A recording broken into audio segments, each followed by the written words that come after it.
Meus queridos amigos, minhas queridas amigas, fãs do rádio, hoje a gente começa mais um programa da série Vozes do Brasil, sempre enaltecendo aquelas pessoas que conversam com a gente. Pessoas que estão do outro lado do rádio. Hoje, para as emissoras um pouco mais modernas, você ainda pode ver o rosto da pessoa, mas antigamente era sempre imaginar como são as pessoas, como elas se vestem, como elas estão no estúdio, etc, etc. Hoje a coisa já está um pouco desmistificada. De qualquer maneira, o importante é a comunicação, é o conteúdo que essa pessoa passa para você. Lembrando sempre, nós estamos em várias das redes sociais, como você pode acompanhar pela ordem YouTube, o Facebook, o Instagram, LinkedIn e também no podcast do Léo Lopes, Radiofobia. Sem mais delongas, como diria nosso querido Salomão Esper, vamos abrir o programa convidando uma das pessoas. Eu acho que, às vezes, no rádio, as pessoas são insubstituíveis, mas elas são repostas, recolocadas para dar sequência, do mesmo jeito que Vicente Leporassi não teve substituto, mas teve o acompanhamento de Salomão e José Paulo e depois de Almir. Hoje nós temos aqui com muita alegria, eu digo isso de coração, porque faz tempo que eu estou na fila aguardando uma possibilidade. Vem para cá, Pedro Campos. Tudo bem, Malhoca? Que prazer estar aqui com essa recepção toda.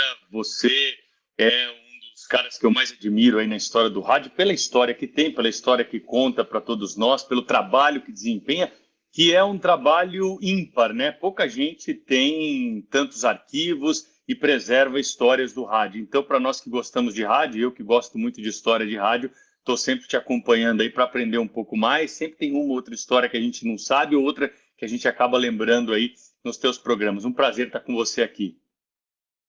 Muito bom. O Pedro Campos está hoje, basicamente, como apresentador do Pulo do Gato, juntamente com Silvânia Alves, como o Zé Paulo sempre fez, acordando o pessoal de madrugada, diria um colega nosso, pegando o galo de pijama ainda, porque é super cedo que ele acorda, que ele vai trabalhar, e já tem que estar sabendo de tudo para passar essas informações para a gente. E muitos de nós também acordam cedo e vai para a rua querendo saber o que é que está acontecendo. O rádio é o grande companheiro. Pedro, quando você é super jovem, você tem uma história assim, mas ainda ela está começando, há muito a percorrer, graças a Deus. Quando você começou e como? Como é que apareceu essa vontade, já que você não é de família radialística, vamos dizer assim, né? Você é mais do lado do direito. Conta um pouquinho desse começo. Olha, Malhoca, é o seguinte, eu nunca tive aquela dúvida, né, que os jovens têm na hora em que eles estão completando o antigo colegial, hoje ensino médio, né? Na minha época também chamava colegial, sou jovem, mas nem tanto. E quando está naquela fase, né, de fazer exame de aptidão para saber o que mais tem a ver ali com o teu estilo, com a tua personalidade, eu não tinha dúvida, eu queria fazer jornalismo, já desde o começo, já quando criança ainda, quando jovem, gravava ainda em fita cassete, trechos da programação do rádio e simulava que eu era o apresentador chamando repórteres, participação, editava entrevistas, ou seja, fazia ali programas de rádio de uma maneira muito amadora, mas eu brincava com isso já, meus pais já imaginavam, né, que esse seria o futuro para mim profissional. E aí, à medida em que eu fui crescendo e tive que fazer a escolha, escolhi a faculdade de jornalismo e o meu pai tinha um grande amigo jornalista, tem ainda, né, que é o Valmir Salaro da TV Globo, eles trabalharam junto em um momento da vida, e o Valmir sempre era acionado, o menino lá quer ser jornalista, Valmir, você precisa ajudar aí. E o Valmir sempre me incentivou bastante, sabe, a seguir, ele já enxergava ali que era mesmo o meu desejo de seguir no jornalismo. Então, sempre que possível, ele me levava para alguma redação, para ver como é que era, o que me deixava ainda com mais vontade de fazer jornalismo. E aí, entrando na faculdade, o Valmir e meu pai conversaram comigo e falaram, olha, você tem que começar a fazer um estágio. Aí o Valmir sugeriu o rádio. E aí eles conheciam também o Fernando Vieira de Mello Filho, que naquela época era o diretor e o proprietário da Rádio Trianon, né?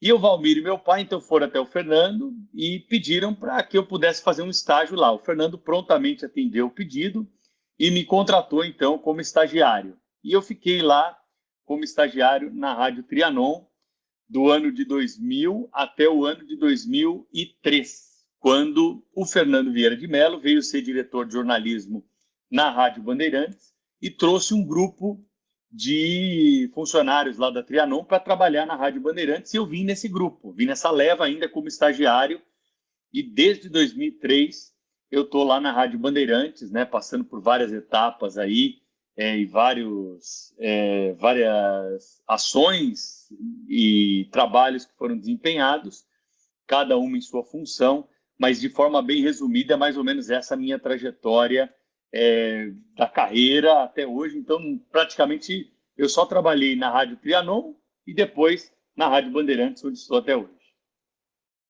Muito bom. Confesso que não sabia, mas com toda certeza eu já havia conhecido você. E vou explicar por quê. Toda vez, eu morava nessa época em Miami, até 2004. E quando eu vinha ao Brasil, uma vez por ano, no mínimo, eu ia visitar o Fernandão. Eu ia dar um abraço nele, tomar um café, dizia para ele que eu estava com problema de estômago. Ele me deu o nome de um colega dele, que até tem sobrenome de rua ali pertinho das emissoras, que nós citamos, da Jovem Pan, Trianon. E aí ele dizia, vai lá no doutor fulano, que não me lembro agora o nome, e ele vai curar você do estômago. Toda vez ele me dava uma dica, era muito atencioso, era uma pessoa extremamente querida. Então eu ia, participava de algum outro programa, eventualmente, ou então ficava só na base lá de fora, lá com o Delfiol, com ele, batendo papo e vendo a movimentação. O Zaidan, por exemplo, eu conheci lá. Sim. Inclusive. Muito bem. Você começa estagiando na Trianon já com feras, porque não é mole trabalhar perto de Fernandão, Fernandinho e outros mais. Depois você se transfere para o Morumbi. Quando você começou, você já imaginava que poderia caber a você ficar ao lado de grandes feras como Salomão, José Paulo e outros? Olha, Marioca, eu vou te confessar, assim, eu não sabia, né, que o meu destino seria basicamente o rádio, né? A minha carreira, praticamente, hoje eu faço algumas coisas na televisão, mas até agora o que eu mais fiz foi rádio. E eu gostava de ouvir rádio, eu gostava de acompanhar, como eu te disse, desde criança eu já gravava alguns programas de rádio, da Jovem Pan, da Bandeirantes, principalmente, mas eu queria trabalhar com esporte, eu queria ir para a área esportiva. Então, assim, as minhas referências, meus sonhos, assim, eram José Silvério, Milton Neves, Osmar Santos, era o pessoal do esporte. O jornalismo eu gostava, achava legal ouvir rádio para ficar bem informado e tudo mais, mas a minha meta era trabalhar no jornalismo esportivo. Então, lá na Trianon, nós tínhamos o programa Hora do Esporte, né, com Orlando Duarte, o Lucas Neto. Então, eu sempre que o Fernandinho deixava assim, eu tentava escapar para fazer a produção do esporte, para dar uma notícia no esporte, para fazer alguma cobertura pelo esporte, para tentar ir. Mas não tinha vaga ali no momento, então eu acabava fazendo ponta só de vez em quando. E quando eu fui para a Rádio Bandeirantes, aí sim, falei, pô, será que eu vou ver o Zé Paulo? Será que dá para encontrar com o Zé Paulo ali no corredor? Será que eu vou conseguir dar a mão para o Zé Paulo algum dia? E porque a Trianon era pequenininha, né? Se você sabe aí, quem não é do rádio deve imaginar, uma redação muito mais próxima, você abre uma porta, não. A Bandeirantes é um mundo, né? Prédio, andares. Então eu não sabia nem se eu ia trabalhar no mesmo andar. E num dos primeiros dias lá na Bandeirantes, a Maria Elisa Porchat trabalhava na Trianon, a Maria Elisa que sugeriu o meu nome para o Fernando, para eu trabalhar na Central de Atendimento ao Ouvinte. Lá na Trianon já estava fazendo reportagem, já estava ultrapassando esse período da rádio escuta. Mas a Maria Elisa me chamou, explicou, falou, olha, Pedro, lá é a Bandeirantes, né? Outra emissora, bem maior, muitas oportunidades para você, então você tem que dar um passo atrás para poder dar 2 para frente depois. Eu sugiro que você aceite, você vai trabalhar com outra coisa lá, tem o Pulo do Gato, tem o Boca no Trombone, estamos indo lá a pedido do Fernando para ajudar nessa área de recepção aí das denúncias dos ouvintes e tudo mais. Então, pela Maria Elisa, nós fomos para lá, e aí no primeiro dia que eu estava lá, a Maria Elisa saiu por um momento, vem o Zé Paulo lá na área da redação, onde nós nos instalamos para montar a central de atendimento ao ouvinte.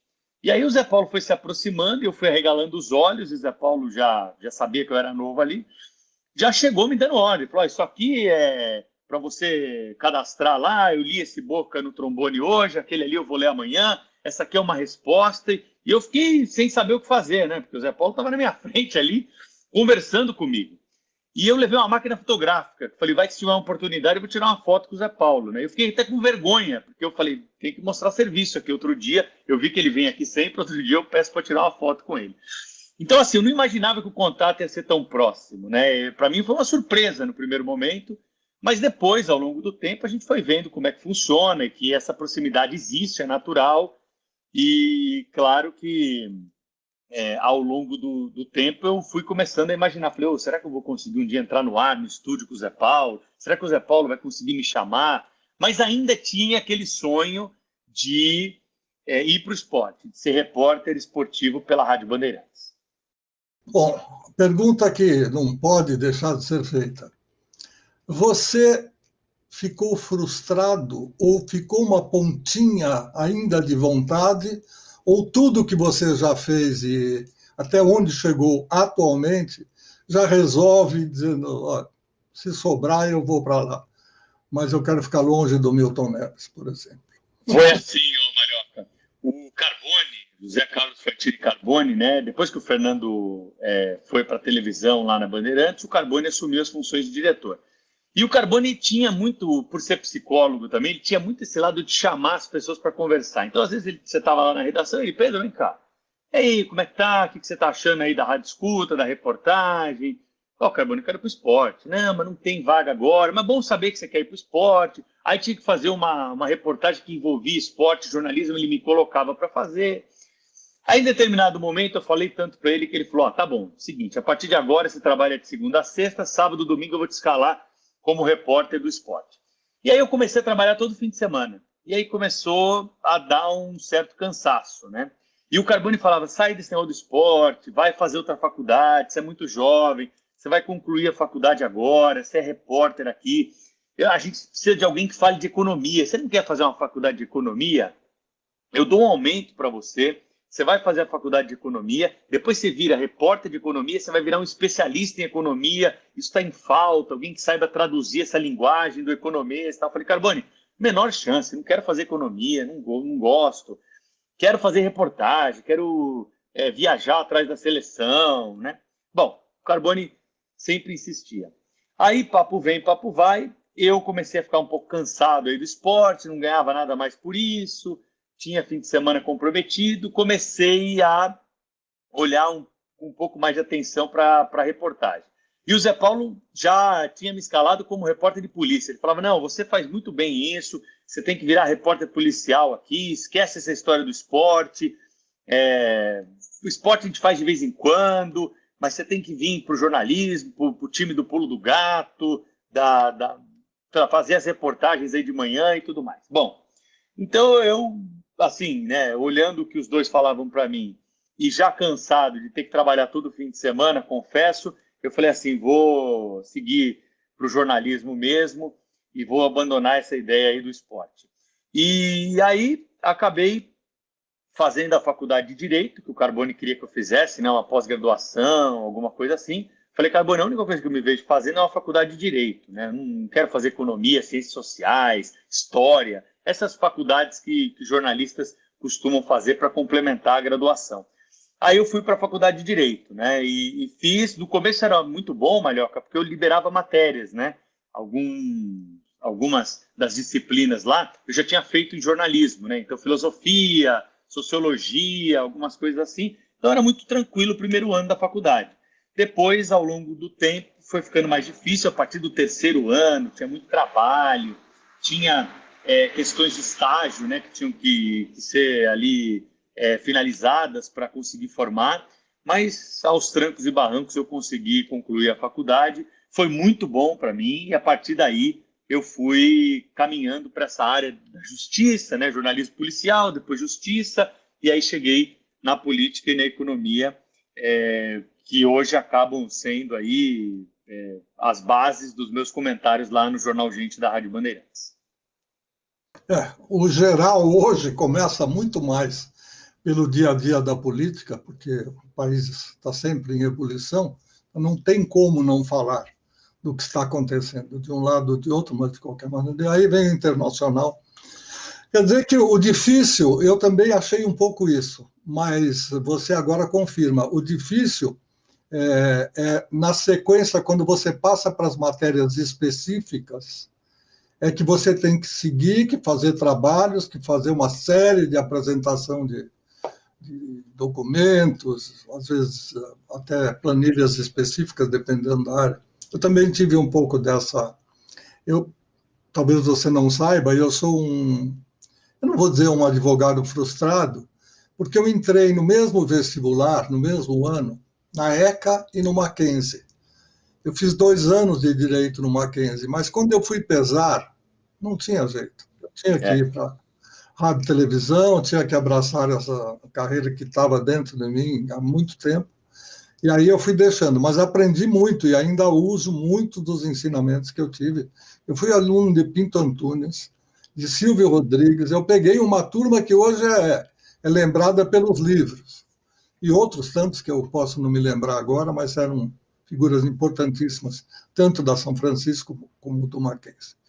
Bom, na sequência, hoje você já está definido com o que você quer fazer. Você tem um peso importante na emissora, está começando a fazer televisão, ainda que, vez ou outra, liberem uma área e tal. A televisão é o seu segundo passo, você acha isso importante?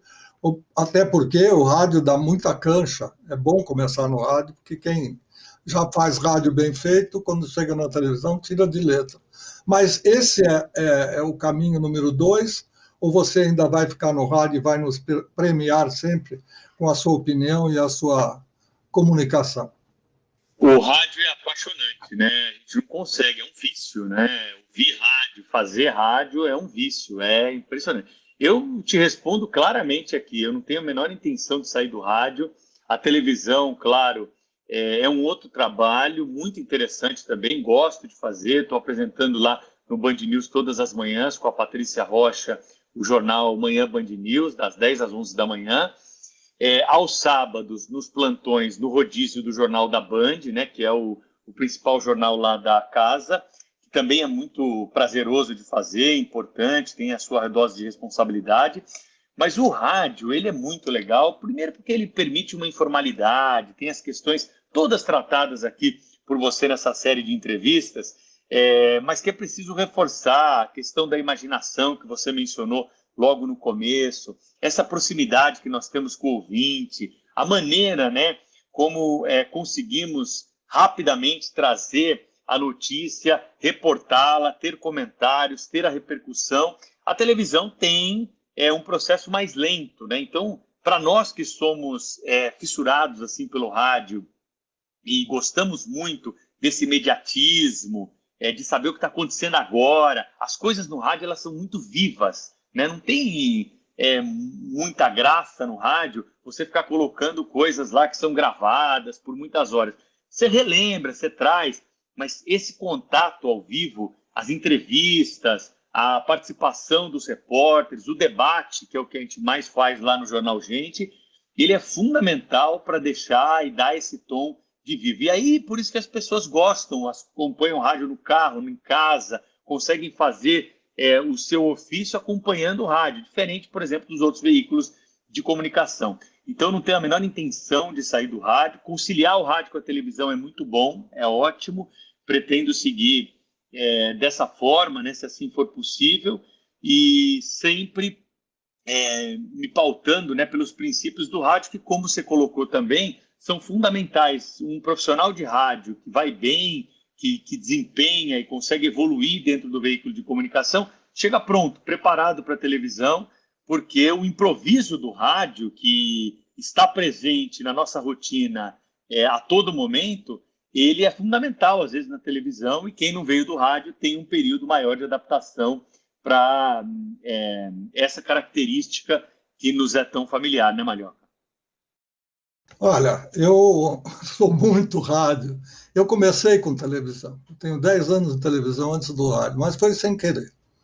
Foi exatamente porque Fernando Vieira de Mello e José Bonifácio Coutinho Nogueira visitaram a ECA, pediram para ver alguns programas de pré-formandos. Eu ainda não estava no último ano, estava no penúltimo, no terceiro ano, e de repente ele escolheu 3 autores sem saber quem eram.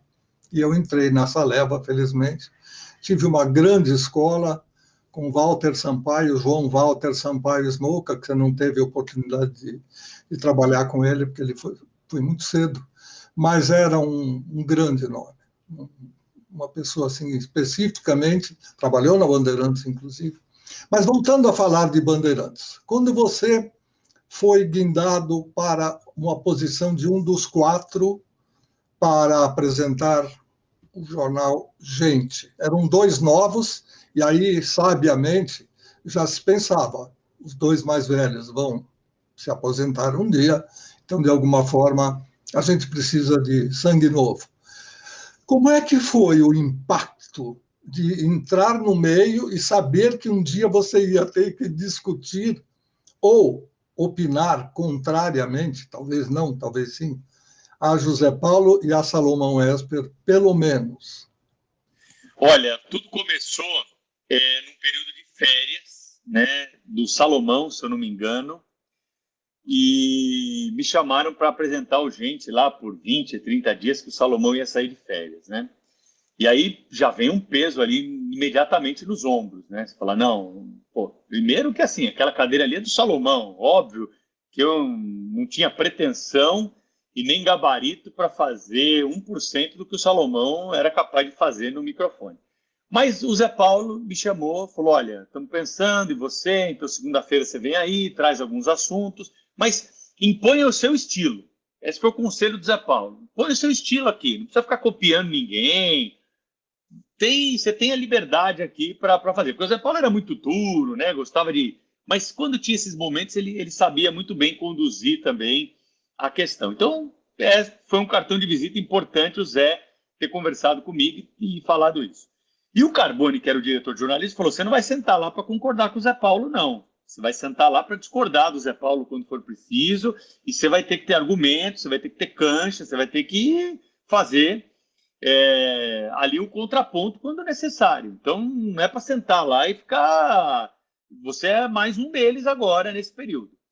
E aí foi dessa forma. E eu fui, aos poucos, né, aprendendo, me soltando, e com tudo que o Zé tinha de ranzins, às vezes, e de braveza e até cobrança, ele também tinha esse lado acolhedor que não demonstrava no ar, mas que todos que tiveram a oportunidade de conviver com ele presenciaram em algum momento. Então, tinha lá as questões das discussões, às vezes ele não gostava muito do jeito que a gente falava, às vezes ele via que estava sendo vencido no argumento e não gostava, então ele aumentava o tom ali e enfatizava a sua posição, mas sempre, claro, num tom respeitoso e com a maior delicadeza para tratar do assunto. E aí o Salomão voltou de férias, depois o Zé Paulo saiu de férias, eu fiz as férias dele, e com isso acho que ganhei um pouco aí de credibilidade para alcançar um lugar lá no programa. O que aconteceu, eu vou contar para vocês, isso pouca gente sabe, viu, Malhoca? O que aconteceu efetivamente nessa época é que o Datena estava me chamando para ir para o programa dele lá na televisão. E eu estava fazendo já algumas pontas no programa do Datena. E o Carbone, com receio que eu fosse definitivamente para a televisão e saísse da rádio, ele conversou com o Zé Paulo de me colocar no Gente, que seria ali uma proposta muito atrativa, né, para que eu ficasse na rádio. E aí o Zé Paulo e o Salomão concordaram, né? Falaram, não, vamos trazer o Pedro. E o fato de ter feito faculdade de Direito pesava muito para o Zé Paulo e para o Salomão. Falavam, não, o Pedro fez faculdade de Direito, então ele tem um conhecimento maior para explicar algumas coisas aqui no ar. E aí eu acabei sendo convidado, claro que eu aceitei, e imediatamente comecei a transferir as minhas funções já para o Gente, abandonando uma parte da reportagem, mas não completamente, que até hoje eu gosto de fazer algumas reportagens, eu saio às vezes para reportagem, né? Gosto muito da reportagem, não sinto nada desvalorizado no trabalho de repórter. Mas, claro que era um trabalho muito mais prazeroso ficar no estúdio, apresentar, comentar, estar com eles nessa bancada mais do que tradicional no horário nobre do rádio, né? Sem dúvida alguma, foi e sempre será uma marca. Claro que conforme vai passando o tempo, eu me lembro que para chegar perto do Leporassi, você tinha, ainda que ele se vestisse da maneira mais tranquila possível, ainda que ele não fosse uma pessoa formalíssima, mas o que ele fazia no ar era tão sério, era tão importante, tinha um peso tão grande, que a gente, até para pedir uma entrevista para a escola e tal, ia com muita cautela, porque era o Leporassi. Aí depois veio essa dupla que nós estamos citando, Salomão Esper e José Paulo de Andrade, com pequenas nuances, cada um para o seu lado, né?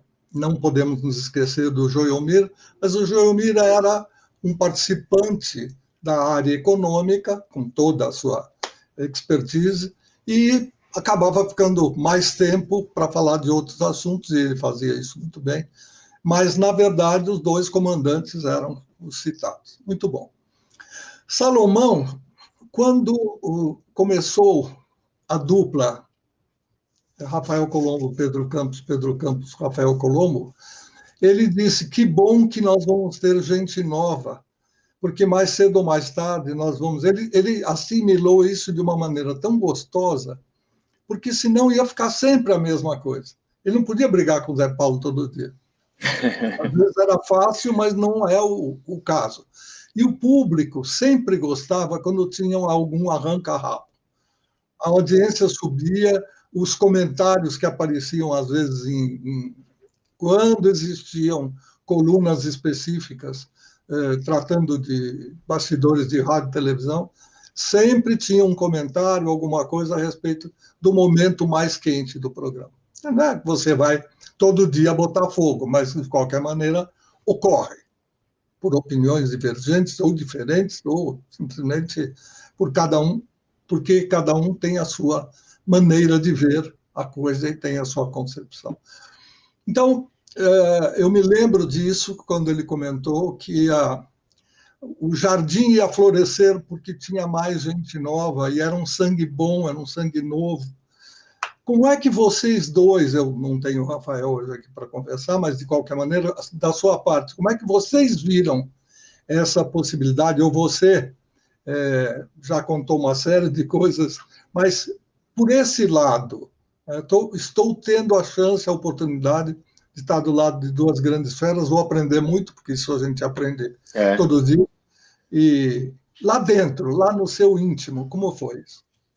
Olha, o Rafael chegou um pouco antes que eu, né? Aliás, o Rafael também é um excelente colega profissional que também me acolheu. Foi importante, assim como o Zé Paulo e o Salomão tiveram a sua importância, o Rafael era o que eu mais me abria. Ele falava, isso aqui, como é que a gente faz? Não, isso aqui nós vamos por aqui, ó, esse é o caminho aqui. Então, o Rafael me ajudou bastante, me apoiou lá na chegada ao Gente, né?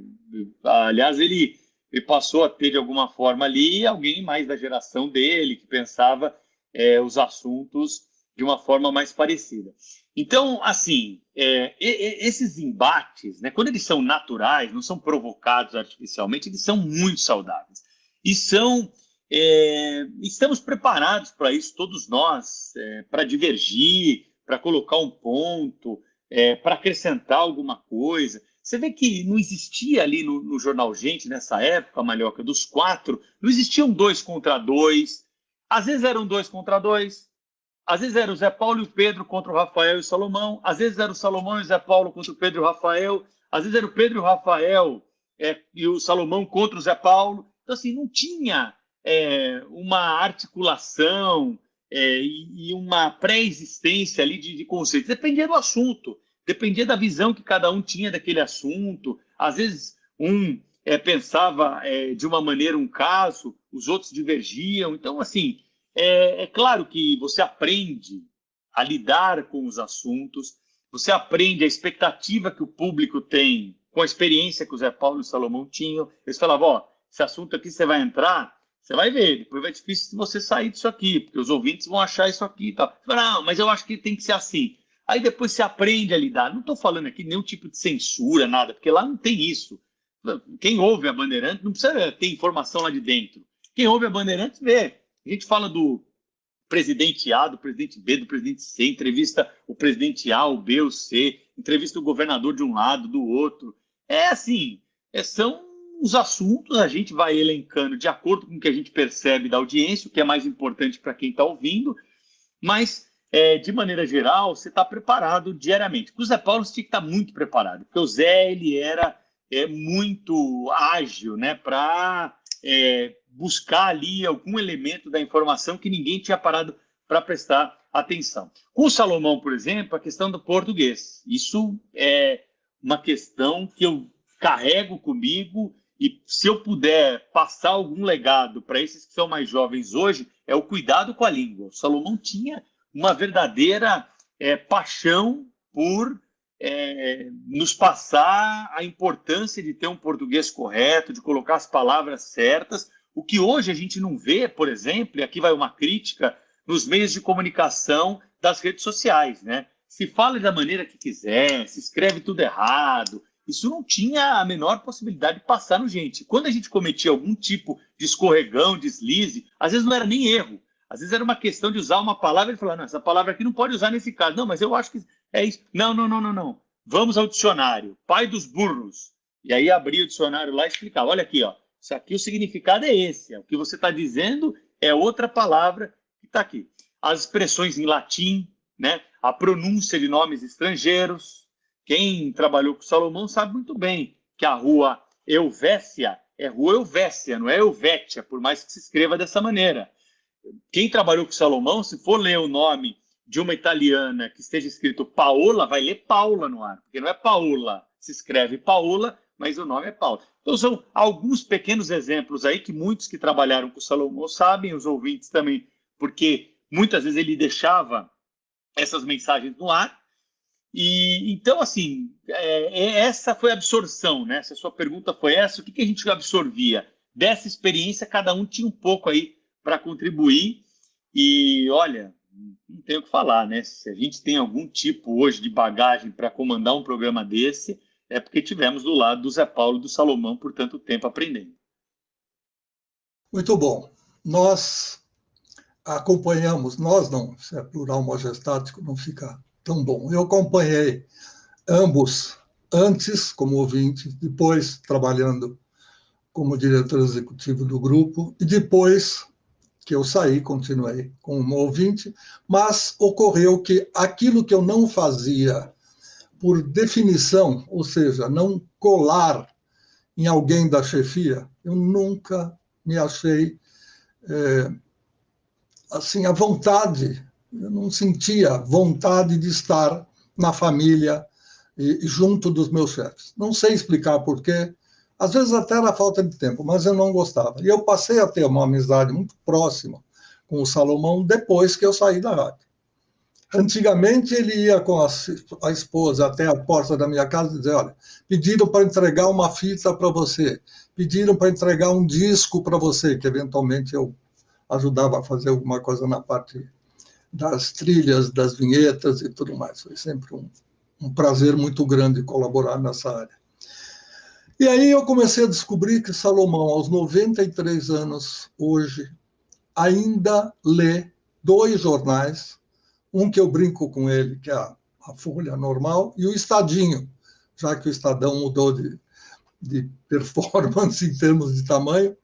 E ainda quando aparece um O Globo que alguém dá para ele, manda, fora as revistas que ele assina ou que alguém assina e dá de presente para ele. Ou seja, até hoje, sem a menor necessidade de vir a fazer algum programa ele eventualmente dá uma entrevista, ele lê tudo o que é possível. E ainda se dá o luxo de me ligar e diz: Malhoca, recortei para você algo sobre o rádio, fala dos 100 anos do rádio, está aqui o dia que você passar, me lembra que eu preciso te dar essa parte do jornal, etc. Como é que o Pedro Campos se vira tendo que fazer tantas coisas? Eu não sei se você está trabalhando como advogado especificamente em algum escritório com pai, etc. Bom, melhor. Como é que você consegue dar conta da leitura para estar por dentro? Porque a gente tem que ouvir rádio, tem que ver televisão, inclusive a concorrência, óbvio, Sim, sim. e tem que fazer o seu dia a dia. Como é que você dá conta para fazer esse embornal jornalístico? Malhoca, essa é a pergunta que mais tenho respondido quando dou entrevistas assim, desse tipo, né? Todo mundo quer saber, mas como é que você se informa? Como é que vocês ficam sabendo das coisas?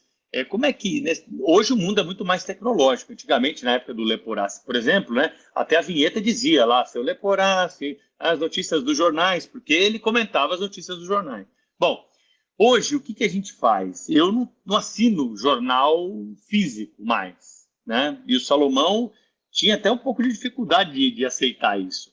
Depois ele foi vendo. O Zé Paulo já era um pouco mais tecnológico, né? Então mas ele gostava também do jornal de papel ali no estúdio. Mas hoje não tem mais o jornal em papel impresso no estúdio, né? Todos nós lá, nós acompanhamos o noticiário, também lemos os principais jornais do país aí todos os dias, os editoriais, os colunistas, mas tudo pelo celular, tudo de maneira online. Então eu assino os jornais, eu sou assinante da Folha, do Estadão, do Globo, pelos jornais também. Eu, por conta de uma promoção de assinatura, aí também tem um valor econômico que eu gosto bastante, além dos portais de notícia, né? O UOL, G1, Portal da Band, o Conjuro, Migalhas, que são da área mais jurídica, temos outros aí de política também. Então é assim, é uma constante, sabe? Vez por outra passa um tempo assim, não tem um tempo fixo, mas passa assim 1, 2 horas, a gente pega o celular e fala: opa, preciso me informar. Essa notícia eu já vi, essa aqui eu já vi, essa aqui eu já li, opa, essa aqui é nova, olha, essa aqui e tal.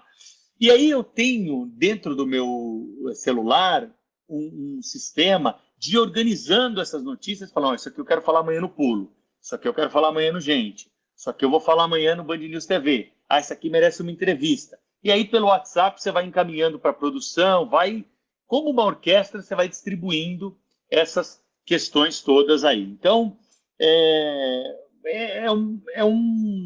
uma rotina que a gente tem de ficar acompanhando notícia todo o tempo. No fim da tarde, eu gosto muito de assistir o Jornal da Band e também o Jornal Nacional. O Jornal Nacional eu não assisto inteiro porque fica muito tarde. Depois, basicamente, eu já vi ali no Jornal da Band, mas eu acompanho.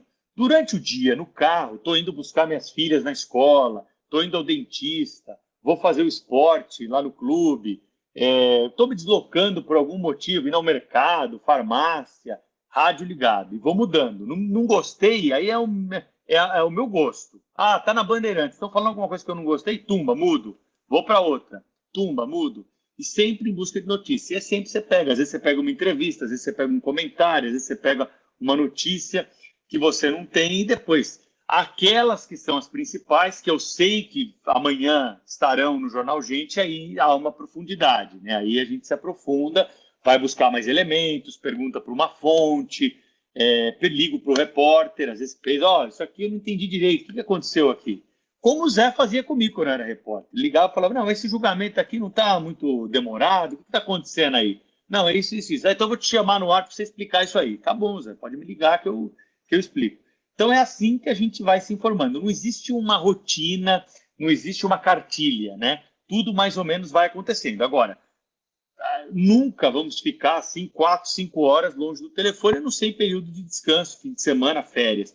Mas do resto, o jornalista acaba trabalhando o dia inteiro, porque se você encarar aqui o seu trabalho, mas é prazeroso, né? Você ficar se informando, tendo ali a notícia, é algo que faz parte da nossa vida, faz parte do nosso trabalho, e quem não faz isso fica para trás, né? Porque fica desinformado.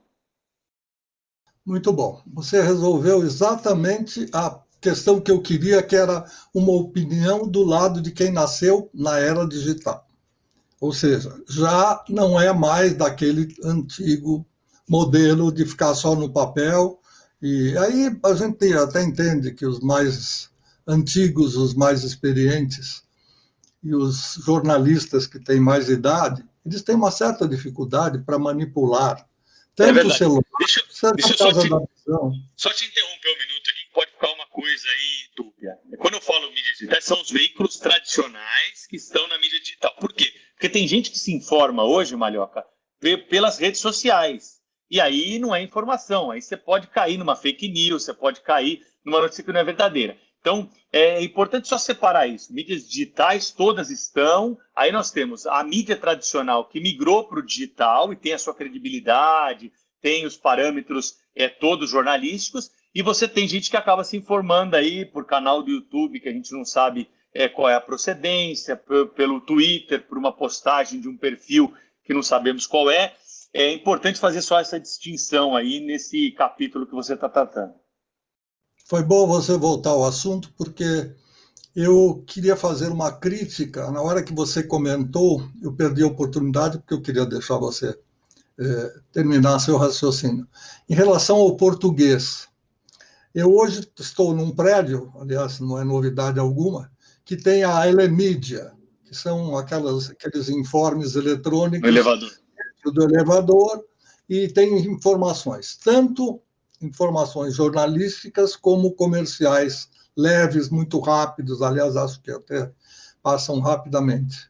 Além da conta, não dá para você acompanhar a leitura e tal. Bom, o que tem de erro de português, e não é só o erro de português, é transferir a linguagem falada de uma maneira que você não sabe como é que se escreve.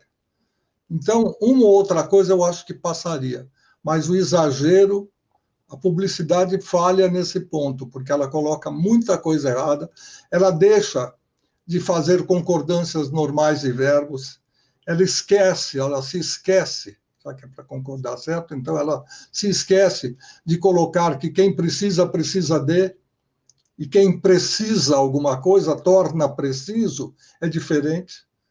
Fora o assistir a ou assistir, que são coisas que a gente já aprendeu há muito tempo, você está assistindo tal coisa, seria dar assistência, e assim vai. Eu acho que a publicidade não se preocupa como deveria com essa área também, mas isso é só en passant. Vamos agora, no último quarto do programa, vamos falar um pouquinho do Pedro Campos no Pulo do Gato. A substituição do Zé Paulo foi algo terrível, porque a maneira como ele desapareceu foi terrível, foi triste demais, pegou todos nós de surpresa, a gente tinha muita esperança que ele pudesse voltar depois da internação com Covid. Como é que você recebeu essa, eu sei que você já fazia uma ou outra vez a substituição, mas essa incumbência de tomar o lugar, e aí por necessidade absoluta, de José Paulo de Andrade? Malhoca, é o seguinte, aqui é uma oportunidade para a gente confidenciar coisas que talvez ninguém saiba, né? E eu não era o substituto do Zé Paulo nas férias do Zé Paulo no Pulo do Gato. Apesar de fazer no Gente, né, quando o Zé Paulo não estava, antes de assumir lá a bancada. Depois que eu assumi, aí não tinha mais necessidade de substituição, porque daí eram 4, um saía de férias, ficavam 3. Tá tudo bem. E no Pulo do Gato eu nunca fui substituto. Eles colocavam vários repórteres, outros apresentadores, outras pessoas substituíam o Zé Paulo, né? Nunca eu fui escalado para fazer o Pulo do Gato pelo Zé Paulo. Eu fiz o Pulo do Gato algumas vezes, quando, por exemplo, tinha uma notícia muito importante. Eu vou lembrar aqui rapidamente, que me vem à cabeça, quando nós tivemos aquele acidente com o avião da Chapecoense, né? Então foi uma notícia que chegou durante a madrugada, me ligaram, falaram, queremos que você vá lá no Pulo para, junto com o Zé Paulo, fazer essa cobertura importante e tudo mais. Então, eu fui para a emissora e fazia junto com o Zé. Teve a votação do impeachment também, um processo aí da Dilma que ficou até a madrugada, e aí pediram para eu ficar lá e eu fui mais cedo também para, junto com o Zé, tocar o Pulo do Gato. E sempre, claro, fui muito bem recebido no programa, entrando com informação e tudo mais. Só que quando o Zé Paulo pegou Covid, ele já estava fazendo o programa da casa dele, né, por conta da doença lá da DPOC. Ele me liga um dia e fala assim: ó, Pedro, eu peguei Covid, vamos torcer para dar tudo certo, mas eu preciso que você fique aí de prontidão, porque se eu não puder fazer o pulo, eu quero que você faça o pulo enquanto eu estiver com Covid. Falei, pô, Zé, maior prazer, claro, vamos nessa, né? E aí eu, então, passei a... Ele logo se adoentou ali, não estava com dificuldade grande de respirar, e eu fui, então, fazer o pulo do gato lá com a Silvânia. E aí fiquei fazendo o pulo enquanto ele ficou internado. E a última conversa que eu tive com o Zé Paulo, por telefone, né, ele já indo para o hospital, ele falou para mim o seguinte, falou, ó, vai cuidando bem do pulo aí, que eu vou precisar ficar um tempo mais fora. E tá muito bom, eu tenho ouvido o programa, tal, então segue nessa toada mesmo, é assim mesmo, e já já eu tô de volta. E ele não voltou mais, infelizmente ele não voltou mais. Aquele momento pós-morte do Zé Paulo, não havia nenhuma definição, ninguém estava esperando por isso, não existia nenhuma conversa nesse sentido, absolutamente. Eu segui fazendo pulo, a Thaís me chamou, a Thaís Freitas, diretora de jornalismo, falou, Pedro, isso que você continue fazendo pulo até a gente ver o que vai acontecer, se vai continuar o pulo do gato, se nós vamos criar outra coisa, se outra pessoa vai apresentar o pulo, estou sendo bem sincero, eu falei, Thaís, tranquilo, para mim, conte comigo, eu estou aqui para continuar. E aí, fui chamado depois de um tempo, um mês, não lembro exatamente quanto, pelo Rodolfo Schneider, diretor-geral lá de executivo de jornalismo da Band, e ele falou, olha, Pedro, nós conversamos e a gente quer que você siga no Pulo do Gato. A apresentação do Pulo do Gato, ele vai continuar com o mesmo nome, fizemos ali algumas ponderações, será que o pulo não está muito vinculado ao Zé Paulo? Não, o pulo está vinculado ao Zé Paulo, mas nós vamos seguir com o pulo, no que o Zé Paulo ensinou, vamos seguir com esse nome, vamos seguir com essa grade, e você tem a missão, então, aí de tocar o programa, que é o início, né, da nossa audiência de manhã, é uma referência, e nós não vamos perder essa marca. Falei, bom, para mim não tem nem o que falar, é um orgulho, vamos dar o sangue aqui para seguir com o pulo do gato. E aí, no começo, Malhoca, tinha muito saudosismo do Zé Paulo. Isso não me incomodava, eu entendia, estava preparado para isso, né? Então a gente, esse menino aí não é igual o Zé Paulo, o Zé Paulo falaria tal coisa, o Zé Paulo faria tal coisa. E eu segui o conselho que o Zé Paulo me deu lá no Gente. Tenha o seu perfil, não queira ficar imitando os outros, não queira ficar querendo colocar o jeito dos outros, que você vai apenas ser um imitador e não vai fazer igual, porque ninguém é igual a ninguém. Então você tem que implantar o seu estilo, tem que implantar as tuas coisas. Claro, né, sem querer jogar um macarrão em cima do arroz e feijão, mas botando uma pimentinha ali no arroz e feijão para tentar manter o programa e preservar o estilo. Então o pulo é prestação de serviço, o pulo é um contato mais direto com o ouvinte, é um show, a gente toca trechos de música, não é um programa, não é um jornal, né? E eu fui me adaptando, tentando imaginar o que as pessoas queriam, conversando sempre com a Silvânia, que tem uma larga experiência no programa, por ter sido a produtora do programa, e hoje está na apresentação lá comigo. E a gente foi moldando o programa até que conseguimos achar um caminho aí que hoje agrada bastante a nossa audiência. Claro que, sem querer comparar com o período do Zé Paulo, o Zé Paulo tinha essa preocupação, sabe, que você falou de novas gerações, né? Ele sentava às vezes para conversar com a gente e falava, não, a gente precisa conversar um pouco, eu preciso passar umas histórias para vocês aqui. Então, de certa forma, ele nos preparava para esses momentos, sabe? Ele tinha uma preocupação, acho que por ter vivido aquela situação do Leporace, de uma indefinição, não saber o que vamos fazer, o Leporace morreu, bom, vamos juntar aqui eu, Salomão e Joemir, e vamos fazer o Jornal Gente a partir de segunda-feira, porque 3 para substituir 1 e foi. Ele tinha essa preocupação com a substituição, né? Então ele nos preparava, mas assim, ele é a personificação do radiojornalismo, não adianta querer comparar nada com o Zé Paulo, que você vai dar com os burros na água. E foi assim, então, a trajetória. É um programa que eu gosto muito de fazer, de manhã, é um horário ingrato, né, para acordar, porque você tem que estar bem lá de manhã, tem que dar uma lida no jornal, não adianta você ter se informado na noite anterior, porque o jornal sai só de madrugada, então você tem que ter essa disciplina, mas é muito prazeroso. O contato que a gente tem com o ouvinte do pulo é muito legal. No Gente não dá para ter essa proximidade toda, porque, claro, o debate exige, são mais apresentadores, né? E o debate exige essa a atenção toda que a gente dá para os assuntos e se prolonga mais no tempo. Mas o pulo é uma delícia, acordar aí dando notícia para as pessoas, sabendo, né, que aquilo tudo vai ter impacto na vida de tanta gente, é uma responsabilidade tremenda, mas que eu gosto muito.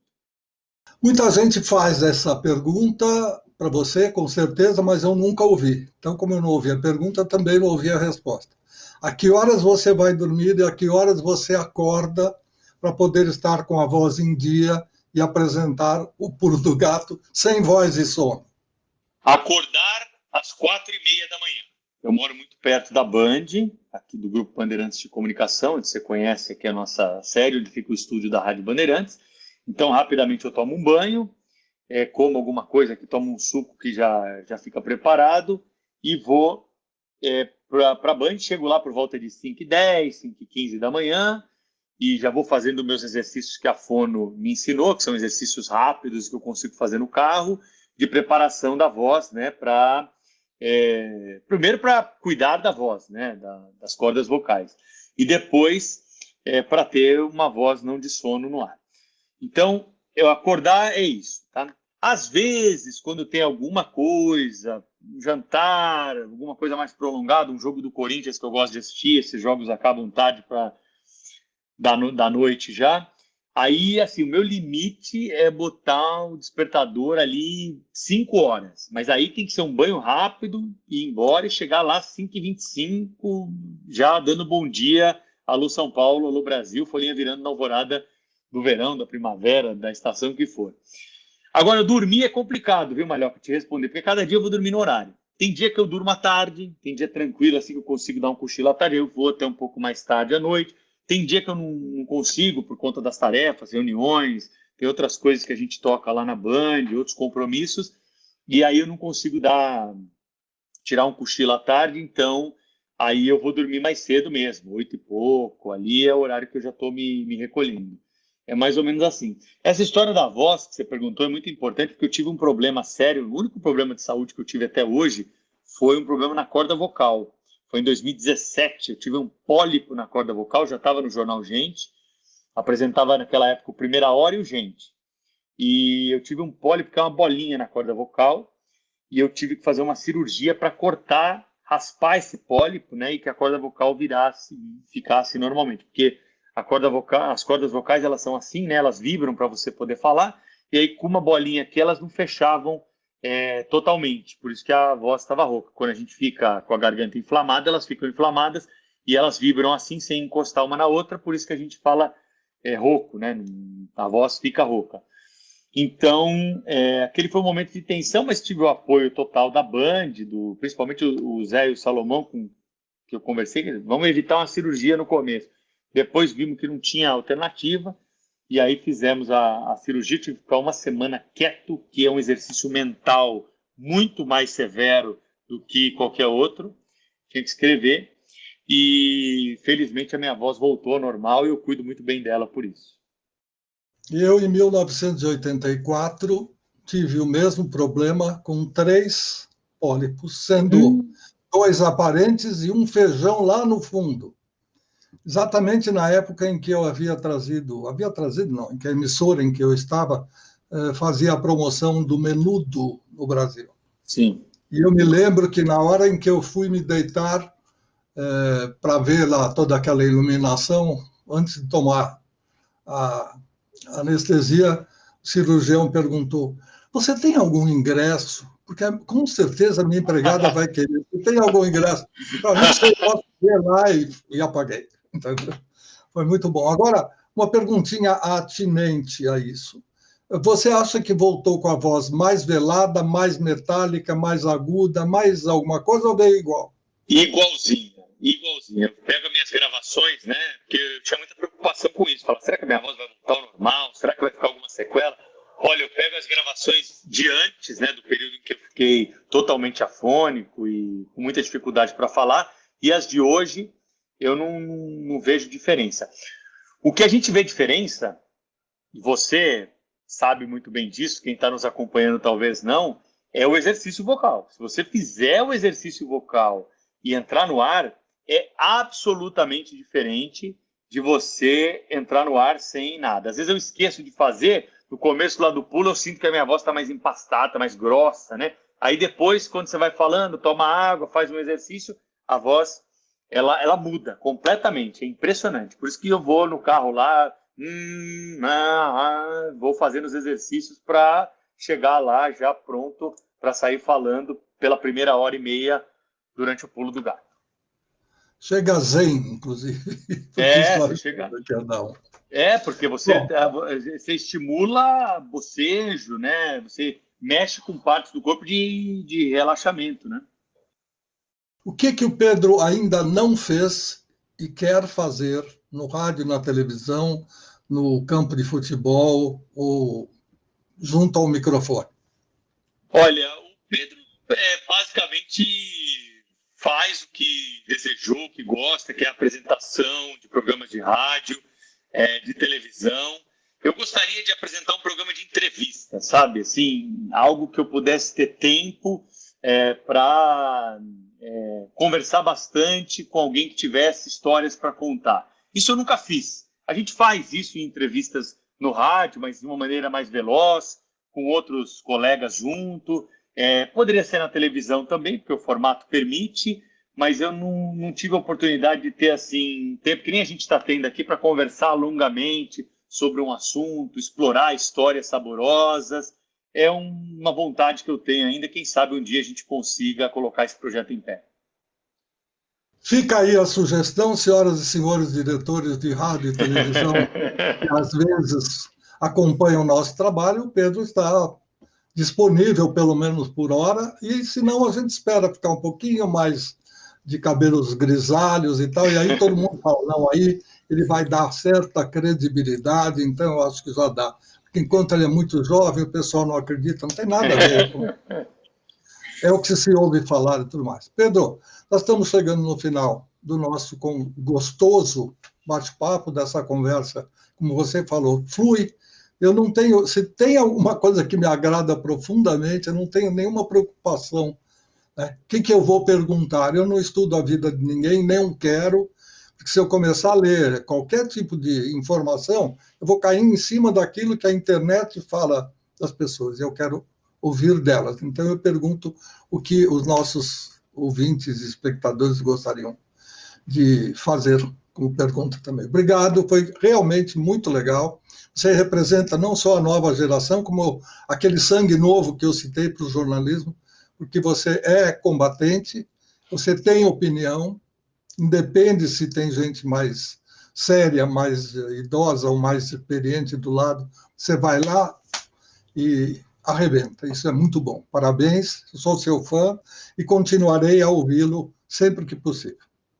Malhoca, eu que te agradeço o convite, foi um prazer participar dessa história aqui ao lado de monstros sagrados que você tem entrevistado, tem acompanhado as entrevistas, aprendo muito com elas, gosto dessas histórias também. Foi uma alegria estar com você aqui compartilhando um pouquinho da minha trajetória aí, falando sobre rádio, que é uma delícia, né? E parabéns por esse trabalho, viu? Porque a gente não vê por aí pessoas preocupadas com isso e você preserva, né, a memória do rádio, as histórias, nesse material belíssimo que você tem aqui produzido, coordenado e executado, né? Já que é você que é o grande comandante dessa história toda. Obrigadão, viu? Muito bom, fique com Deus. Mais uma vez, obrigado de coração por ter concordado e achado um espaço na sua agenda meio complicada. E a gente volta a se falar, se Deus quiser, em breve. Até mais. Tchau. Valeu. Tchau. Esse foi o nosso querido Pedro Campos, que abriu um espaço, como eu vinha dizendo, no seu momento, na sua agenda, para poder falar com a gente, contar histórias, dizer tantas e tantas coisas muito legais que nós temos para contar para todos vocês. Voltamos na semana que vem, se Deus quiser, com mais uma entrevista, mais um bate-papo super gostoso, e espero que você continue com a gente, sempre prestigiando esse trabalho. Obrigado.